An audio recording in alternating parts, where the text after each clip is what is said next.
So again, a quick recap of the things we should know so far. First are atoms. And atoms are just particles of matter. Again, matter is just stuff, and all stuff is made from atoms. A group of atoms that bond together form a molecule. So a molecule is just a group of atoms that are bonded together. An element is a kind of atom or a type of atom. So for example, carbon is a type of atom, oxygen is a type of atom, and hydrogen is another type of atom. Atoms last forever. Matter can neither be created nor destroyed. And so a carbon atom will always stay a carbon atom. An oxygen atom will always stay an oxygen atom. As we've said before, atoms arranged into molecules can be rearranged to form new molecules. So for example, 6 carbon dioxide and 6 water molecules can be rearranged to form 6 oxygen and 1 glucose molecule.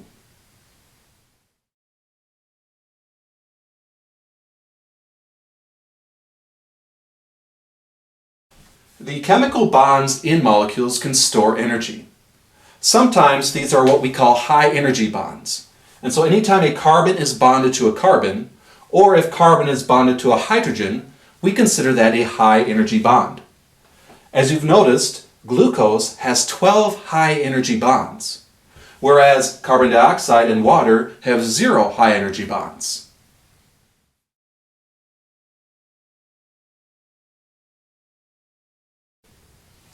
In order to assemble and rearrange carbon dioxide and water into glucose and oxygen, it requires an input of energy. Plants do this using light. In other words, plants take in light and use light energy to rearrange carbon dioxide and water into glucose and oxygen, storing energy in its high energy bonds between carbon and carbon and hydrogen.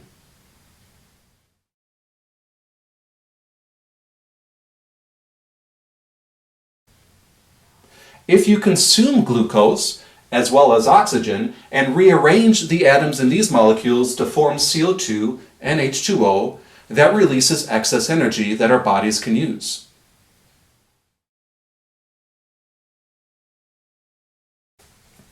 This also happens when we burn something like a log. The molecules found in a log are really just long chains of glucose molecules.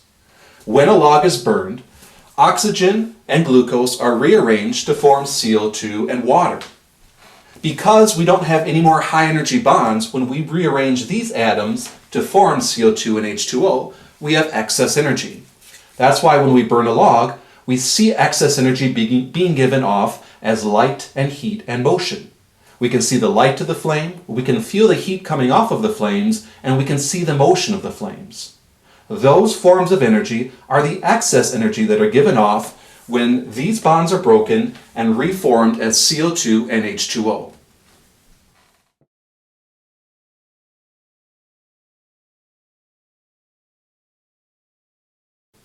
So if we want to convert glucose and oxygen into CO2 and H2O, we first have to have an input of energy to break the bonds of glucose and oxygen.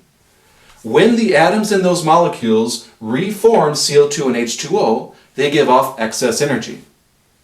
Again, breaking bonds requires an input of energy. Forming bonds causes a release of energy. So at this point you might be wondering what this has to do with ecosystems or natural resources.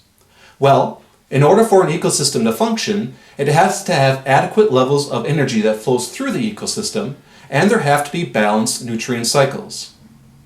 So for example, imagine a simple ecosystem consisting of our sun, some plants, a rabbit, and a fox. In order for this ecosystem to work, first there have to be adequate levels of sunlight. That sunlight is necessary to power photosynthesis. Plants take in CO2 and water molecules and rearrange them to form glucose and oxygen molecules. The rabbit depends on the ability of the plants to produce glucose and oxygen from CO2 and H2O. If the plants do not produce enough glucose, the rabbit and the plants can't survive. Similarly, the fox depends on the ability of the rabbit to get enough support and nutrition from the plants, which depend on sufficient photosynthesis.